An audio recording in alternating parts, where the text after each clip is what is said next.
Erin Patterson took the stand in her own defense. Now, she's going to be out there for several days, but we're going to talk about that first day of testimony in today's video. Hey, hey, hey, welcome to the Sofa Squad, sipping from the cup at hey, hey. Hello, Sofa Squad, and welcome back to the sofa. This sure is a sofa, but that ain't no green screen no more. It's for real.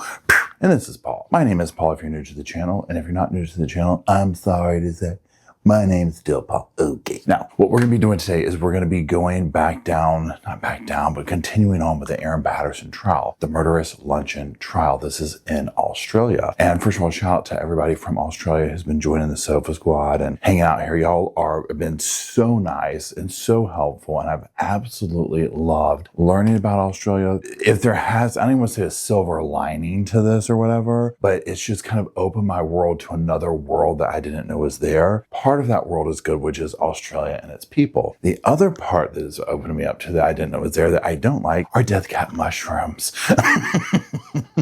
Never knew what they were before this case. Don't want to know about them afterwards. And literally everywhere I go, I now see mushroom themed stuff. Okay. And y'all have been sending it too, but it's crazy how much you notice mushrooms now, right? But that's it. I really appreciate everybody. Now also be sure and listen to like the Mushroom Daily, ABC, all these resources right here for people who are actually in the courtroom. They're listening to them. They give like one-on-one account or whatever. So be sure to check them out. All that's going to be up on the screen here for you to explore for your interest in shrooms at your own leisure. Now let's go ahead and get into it. Like I said, we're going to be starting off with Erin Patterson. We're not starting off. We're going to get to her testimony. We're going to cover a few things that took place before we get to that. So just keep in mind where we left off. You know, state rest or the prosecution rested, and there was that. So the defense is presenting its case, and then shocker to all of us, yeah, Erin's going to get in there and testify. So let's talk about a few things that took place first before that. So when court had adjourned on Friday, I believe it was, Colin Mandy was engaged in some kind of like a little filibuster. I don't know what you want to call it, but basically just going on and on and on, right? Now, as the lead investigator, Stephen Eppenstall, was in the witness box for the fourth consecutive day this is all going on, okay? So it was a grilling time. My hat goes off to the people who were there, and especially the jury, right? So the defense up there, you know, the defense shows Eppenstall pictures of like the kitchen, the dinner plates, all the stuff that were taken at Erin's home on August 5th, 2023. And then Mandy specifically draws attention to the two black dinner plates, two white, some red,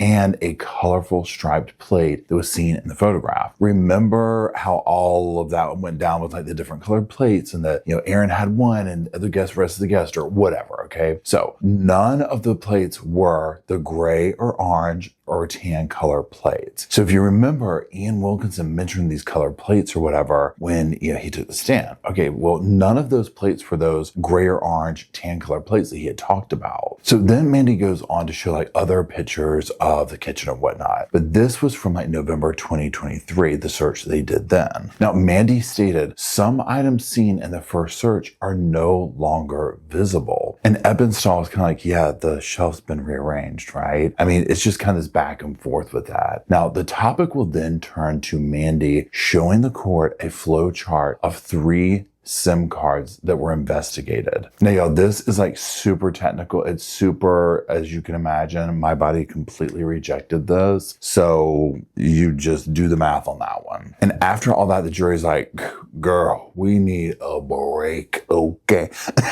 So they get to go take their little break. They come back, right? So they come back until after lunchtime, right? So they're there. And then Mandy's basically like, okay, no further questions. So then the prosecution's Jane Warren, she takes the opportunity to do the redirect. Now, during this time, she has the constable explain how police searches work, like the purpose of police procedure. She revisits some of those texts between Gail and Erin. And even though there's like a lot of repetition, there's 2 points that kind of stuck out to me. So the prosecution took Eppenstall to a document from the Leongatha Hospital. This was like from July 31st, 2023. Now, it lists Simon Patterson as the next of kin contact with his address named as Erin's home. So then Warren asked if the investigation's evidence supported the notion that Mr. Patterson was living at that address in 2023. And the lead constable replied, no. Then they moved on to a conversation that Ebenstall had with a mycologist, Tom May. Now, this was about his post on iNaturalist, the website we can't stop talking about those death cap mushrooms at Altram in Victoria. She asked him if it was like the first time the police became interested in Altram, and Ebenstall stated no, Altram had already been spotted on phone records before Dr. May mentioned the town. So this kind of makes you wonder if this is like a way to show that there's like data to support this as being a place of interest, or is it just, we're trying to portray the phone records as and phone forensics and all this type of stuff as like some kind of junk science. Okay, so all this goes on. They end up resting, and then here we go. Okay, it is time for Erin to have her moment. So let's get into it. We've seen so many people take the stand: Alec Murdoch, Sarah Bone, Todd Anthony, Nancy, you name it. So can Erin pull off her time on the stand, or is it going to make her look even worse? Let's see. Colin Mandy conducts the defendant's direct examination, and he starts off by asking questions about like the children's emotional state around the time of the incident. Now, this was Erin's reply. I'll put it up here on the screen and we can read through it together. You can just listen to me. The children were living with me full time, but could see their father whenever they wanted to. So my daughter often spent Saturdays with her father, but my son only saw his dad really at church or youth group. The children had changed schools at the start of that term and were settling in well. In fact, they were coping a lot better than I expected and were making friends quite quickly at their new schools. She also told the jury that it seemed the new school would be able to cater to his individual learning needs better than the previous one. Now, after this, Erin will go into a whole narrative. Remember, one thing that we kind of see with Erin is a professional victim type situation going on. Now, this was one thing that was not one thing, but one of the many things that was very fascinating and eerie to me to learn. She said, and started off like her little story or whatever, by telling the jury that she had been accepted into the Bachelor of Nursing program and midwifery at Federation University, but she deferred admission for 1 year to care for her children. And I was like, oh my gosh, like, this to me was just painting a fuller picture, right? And I was like, oh my God, what if she had become a nurse? And again, we don't know at this point in time, guilty, not guilty, like all that stuff, right? Depending on when you're watching this. But nonetheless, it's like we've seen this story before, right? So let's just keep going. Now, she also indicated that she was comfortable financially during this time and that she could afford to go to university. She didn't have to work a full-time job at the same time. So like she could pull this off, right? So then Mr. Mandy basically opens an invitation to her to talk about the Patterson. And he says to the client, I'll quote, "What wasn't going well in life in July 2023. And then she replied this, I'll put it up on the screen. "I had felt for some months that my relationship with the wider Patterson family, particularly Don and Gail, had a bit more distance of space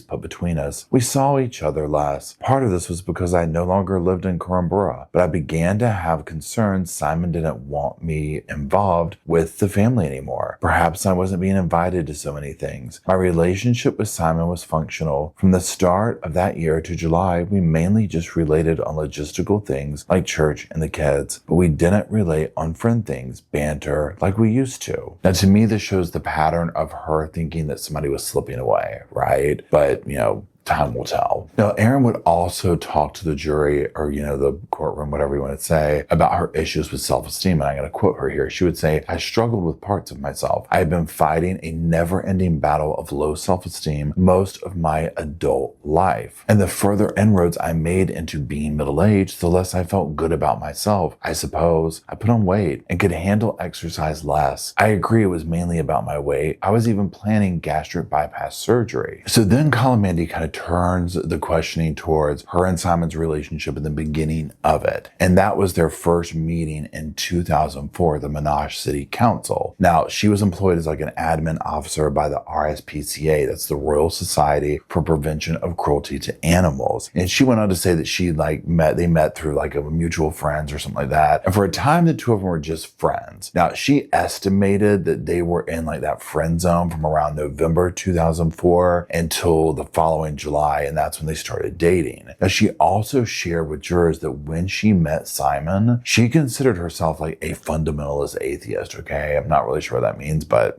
that's what she thought she was. Now, Simon, on the other hand, was a Christian, and she would even clarify that and say, like, I was really very atheist. So then Erin's talking about getting to know each other, and just like you do when you're dating or whatever, right? You're talking about life, religion, politics. And so then she says, and I'll quote, I was trying to convert Simon to atheism, but things happened in reverse and I became a Christian. Now, she would talk about in those early months, like, going to attend church service at the Cornborough Baptist Church, which was led by Pastor Ian Wilkinson. Remember, Ian Wilkinson is the sole survivor of her luncheon. Now, Erin would describe this as a spiritual experience. And then toward the end of 2005, like early 2006, somewhere in there, she and Simon start attending Bible study with some of his relatives and friends. So early 2007, Erin and Simon get engaged. They got married at the Anglican church in June of that year, I believe. Now, this was a different church than where they were going, where Ian was the pastor and whatnot. And she says that they didn't get married at the church where Ian preached because, and I'll quote her, we wanted Ian and Heather to be able to come and relax as guests rather than have jobs for the day like they would have if we'd gotten married at the Cornborough Baptist. She would also have Ian walk her down the aisle because her parents were in Russia on holiday. So let all that sink in, right? That's the level of intertwinedness and closeness that she had with these people, at least on the surface level. Now, after the honeymoon, they wanted to like drive around Australia. So Simon quits his job. They gave away everything they had. They traded in their car for a Nissan Patrol. They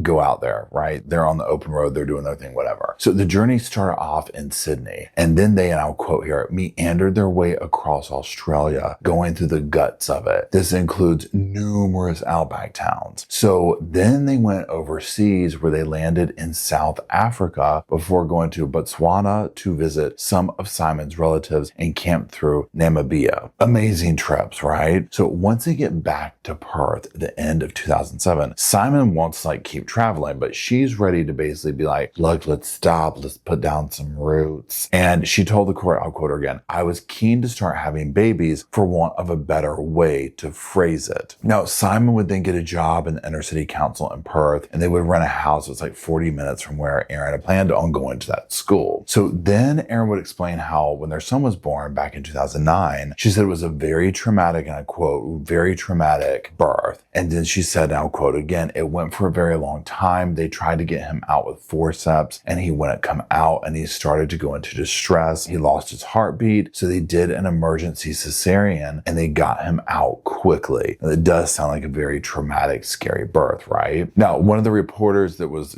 talking about this, they wrote that after she finished this description, her voice sounded like it was, and I'll quote the reporter, choking up with emotion. Now, Erin said the hospital, discharged him, but they wanted her to stay behind. And so then she was basically like, Simon and I had a conversation about it. It got very heated. It got very dramatic. And eventually, he gives in. He's like, okay, whatever, So she comes home against medical advice. She leaves the hospital. So this is, I don't know if it's a pattern or whatever, but we've seen her do it a couple of times now, right? So then shortly after the son's birth, Don and Gail come to Perth where they all rented a house, stayed together, et cetera, right? And Erin recalled remembering how relieved she was for Gail to be there. And I'll quote her. She said she felt really out of her depth and had no idea what to do with the baby. She also said, I was not confident. Gail was really supportive, gentle, and patient with me. She helped me settle him after feeding and helped me learn to interpret his cries and to relax and just enjoy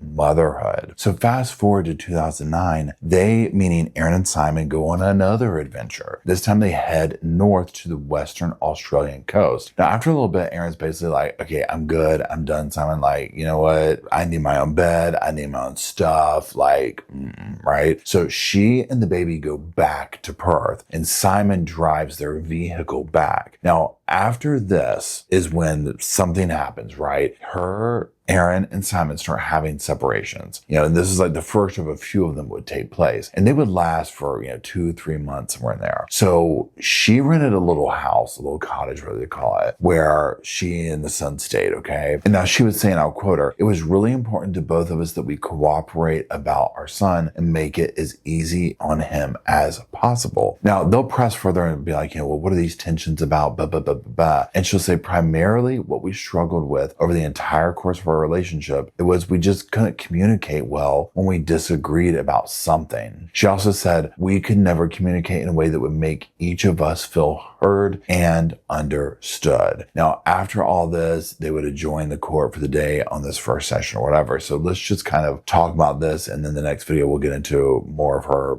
testimony on the stand or whatever. So was I shocked that she took the stand? Kind of, sort of. I felt like with Erin, it was almost expected because we see this pattern in these other defendants, but there is still so much unanswered. There is a level of being like, yeah, if there's ever a case that's like, we need to hear, there's not a why. Like, how did so many of these factors actually happen? And it's almost like until we can hear about that, it's not looking good. So I felt like, for me personally, I was like, yeah, if there was a case where it's like, look, you're going to have to get up there and talk your way out of this on some level, because this is, I mean, it's not looking good so far. So I think it's interesting that the nurse thing came out. That was the biggest thing for me in her day one, was like, whoa, okay. And also not hearing because I didn't hear it, but reading it with the reporters and stuff that they're writing, listening to how Erin is talking about the relationship with Ian and the people and all that, it's bringing it to life, and it makes the horror of it that much more extreme, to me at least. So that's it. Let's wrap this one up for today. Let me know what you think down in the comment section below. If you're still watching, I do appreciate it. If you could drop some little sofas off down there for Rosco and Spirit, Bo and Luke, myself and you, the Sofa Squad, so we can have a place to hang out and talk about Erin Patterson and all the other cases we do talk about here at the Sofa Squad. And until we meet down there to do all that, I'll see y'all soon. I just wanted to say thank you again for watching the whole video, and also thank you for being part of the Sofa Squad. Special thanks to all the Patreon members, channel members from both of my channels, everybody who likes, shares, subscribes, comments in the comment sections. It helps the channel out so much. Now, don't forget, I do have that other channel, the podcast channel. That's where we go live, we hang out, we talk. We have kind of sort of a schedule, but just be sure and check it out. I'll put it up here on the screen. And then, like I said in the beginning of the video, if you want to follow me and Rosco on the Instagram, go on, check it out. It's right here on the screen again. But once again, thank you very much. I really appreciate you being part of the Sofa Squad, and I'll see you in the next video. Hey, welcome to the Sofa Squad, sipping from the cup that, hey, come laugh with the Sofa Squad. Can't roll my damn eyes hard enough.